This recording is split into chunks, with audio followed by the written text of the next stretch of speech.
Frères et sœurs, bonjour et bonne et heureuse année. Aujourd'hui, nous célébrons la solennité de Marie, Mère de Dieu.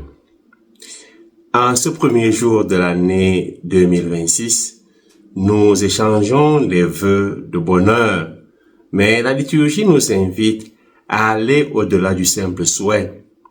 Elle nous propose d'entrer dans la dynamique vivante de la bénédiction.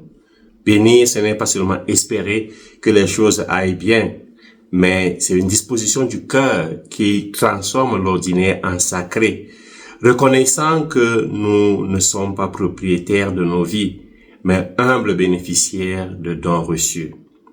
Aujourd'hui, l'Église nous donne de contempler ce mystère à travers Marie, Mère de Dieu, et nous appelle à en devenir nous-mêmes des témoins actifs. Frères et sœurs, j'aimerais méditer avec vous sur 4 points. D'abord, la bénédiction comme un échange d'amour entre Dieu et l'homme. Deuxièmement, Jésus, la grande bénédiction incarnée, le don qui sauve et qui nous unit au Père.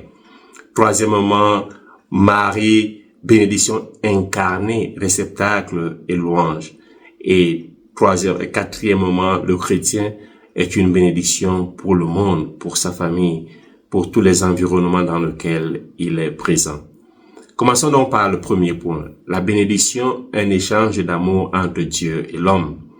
La première lecture tirée du livre des Nombres nous transmet la parole sacrée que Dieu confie à Aaron. Que le Seigneur te bénisse et te garde. Que le Seigneur fasse briller sur toi son visage, qu'il te prenne en grâce, qu'il t'apporte la paix. Cette formule révèle que la bénédiction est d'abord un mouvement descendant. Dieu nous donne la vie, sa protection, sa grâce et par-dessus tout, sa paix. Il fait briller son visage sur nous. Mais cette bénédiction appelle aussi un mouvement ascendant. Bénir, c'est bien dire. En latin, benedicere. Comme les bergers de l'évangile qui glorifiaient et louaient Dieu. Après avoir vu l'enfant, nous sommes invités à répondre par la reconnaissance, par l'action de grâce. La bénédiction arrête le temps pour nous rappeler que rien n'est acquis. Tout est don. Elle transfigure, elle transforme le quotidien. Par exemple, un repas, un lever de soleil, une rencontre peuvent devenir une offrande de louange à Dieu créateur. La bénédiction transforme l'ordinaire en sacré. Manger une pomme, voir un éclair, se réveiller, chaque instant peut devenir une rencontre avec le créateur. Elle arrête le temps pour nous rappeler que nous ne sommes pas propriétaires, mais des bénéficiaires qui doivent reconnaître qu'ils ont reçu ces bienfaits de Dieu. Deuxièmement, Jésus, la grande bénédiction incarnée, le don qui sauve et unit. L'Évangile nous montre que la bénédiction de Dieu n'est plus une promesse lointaine, mais une réalité palpable dans une mangeoire, ce que Saint Paul a aussi annoncé dans la deuxième lecture. Jésus est la bénédiction en personne, le don ultime de Dieu à l'humanité. Par sa circoncision au 8e jour, il assume pleinement l'alliance et devient l'héritier des promesses faites à Abraham, porteur d'une bénédiction pour toutes les nations. En Jésus, Dieu fait briller son visage sur nous. En lui, le temps atteint la plénitude. Chaque instant devient un kairos, c'est-à-dire un temps de grâce. Jésus n'est pas seulement la bénédiction de Dieu vers l'homme, il est aussi celui qui, par sa vie, suscite en nous la bénédiction de l'homme envers Dieu. Les bergers, après l'avoir vu, glorifiaient et louaient Dieu. En Jésus, le flux de la bénédiction devient circulaire. Dieu donne, l'homme reçoit et rend grâce. Dans l'Évangile, nous voyons Jésus nous venir coucher dans une mangeoire, recevoir le nom donné par l'ange, Dieu sauve. Et Saint Paul, dans la deuxième lecture, dans la lettre aux Galates, précise: lorsqu'est venue la plénitude des temps, Dieu a envoyé son Fils né d'une femme, afin que nous soyons adoptés comme fils. Le nom de Jésus sauve. Et au 8e jour, il reçoit ce nom. Sa présence est donc la bénédiction ultime, car elle apporte le salut. Jésus est l'héritier de l'alliance. Par la circoncision, Jésus s'inscrit dans la lignée d'Abraham. Il devient porteur de cet héritage que nous aussi, nous allons bénéficier en devenant co-héritiers. Jésus est celui qui inaugure la plénitude du temps. Comme le rappelle Saint Paul, en Jésus, chaque instant devient un kairos, un temps de grâce où l'éternité entre et rencontre notre histoire. En Jésus, la bénédiction abonde parce que il est la bénédiction même de Dieu. Troisièmement, Marie, bénédiction incarnée, réceptacle et louange. Marie occupe une place unique dans ce mystère. En tant que mère de Jésus, elle est d'abord la terre bénie que reçoit la rosée divine. L'ange la salue comme la comblée de grâce. Avant tout acte de sa part, Dieu l'a bénie, l'a choisie comme demeure pure pour son fils. Mais Marie est aussi celle qui bénit Dieu en retour. Son fiat, son oui, est l'offrande de sa liberté. Une bénédiction ascendante qui permet au salut de s'incarner. Son Magnificat est la plus haute louange. Marie dit, mon âme exalte le Seigneur. Dans l'évangile d'aujourd'hui, nous la voyons retenir tous ces événements et les méditer dans son cœur. Comme le note Saint Augustin, Marie a conçu son fils Jésus dans son cœur par la foi avant de le concevoir dans sa chair. Par sa méditation de ces événements, Marie transforme ceux-ci en prière, reconnaissant la main de Dieu à l'œuvre.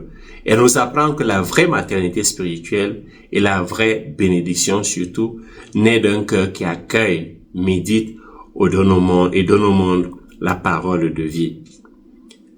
Frères et sœurs, Marie devient pour nous un modèle, une terre bénie qui accueille la bénédiction, mais aussi la réponse humaine qui dit oui à Dieu, qui exprime sa gratitude à Dieu en disant oui, voici la servante du Seigneur, ou voici le serviteur du Seigneur, que tout me soit fait selon ta parole. Quatrièmement, le chrétien, une bénédiction pour le monde. Cette fête n'a pas pour seul but d'admirer Marie, mais de l'imiter. Par le baptême, frères et sœurs, nous sommes devenus fils et filles dans le Fils. Dieu a envoyé l'Esprit de son Fils dans nos cœurs, et cet Esprit crie « Abba, Père ». Dès lors, notre vocation est claire, et cette vocation se présente en 4 points. D'abord, notre identité est transformée. Par le baptême, nous sommes incorporés au Christ, devenant ainsi fils dans le Fils.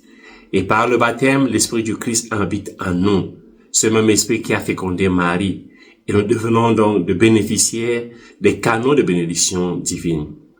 Il y a aussi la triple dynamique de la bénédiction chrétienne. D'abord vers Dieu, comme nous l'avons dit, une bénédiction, un aspect ascendant, où nous vivons en action de grâce constante, où nous sanctifions le temps en méditant la parole de Dieu comme Marie, et où nous transformons chaque instant en une offrande de paix.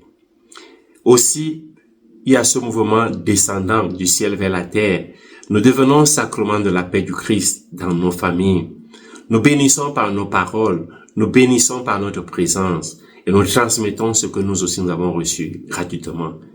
Et cette dynamique triple se termine par la dimension horizontale où nous exerçons une maternité, une paternité spirituelle. Nous enfantons le Christ dans les cœurs par la charité, par le témoignage comme les bergers qui vont rendre témoignage de ce qu'ils ont vu, de ce qu'ils ont entendu. Nous avons aussi les moyens concrets. Méditer la parole comme Marie, vivre les sacrements sources de configuration au Christ et pratiquer les béatitudes comme le style de vie. Et cela nous aide à transformer nos limites en lieu de grâce, en lieu de paix. Et enfin, dernier point de ce 4e point, c'est l'incarnation au quotidien. La bénédiction s'exerce dans l'ordinaire, dans la vie familiale, la vie professionnelle, dans les rencontres. Nos vulnérabilités deviennent espaces de témoignage. Chaque chrétien est prophète de la bénédiction dans un monde assoiffé. Dans un monde assoiffé de valeurs, dans un monde assoiffé d'amour. Frères et sœurs, dans un monde souvent marqué par la malédiction, la violence, l'indifférence, le désespoir, le chrétien devenu est appelé à devenir un prophète, à être un prophète de la bénédiction, un ministre de la bénédiction, non par ses propres forces, mais parce qu'il a reçu l'Esprit du Fils.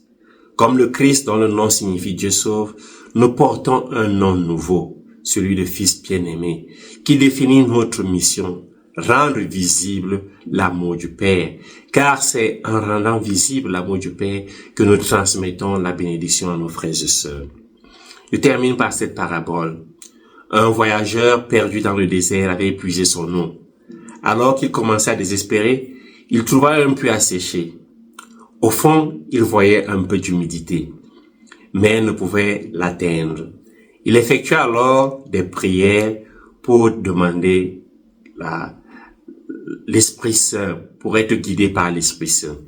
Après sa prière, il remarqua une pierre creuse près du puits, remplie d'eau de rosée, juste assez pour étancher sa soif et lui donner la force de continuer sa marche. Il déclara: la plus grande bénédiction n'est pas d'avoir ce que l'on veut, mais de trouver ce dont on a besoin au moment où l'on s'y attend le moins.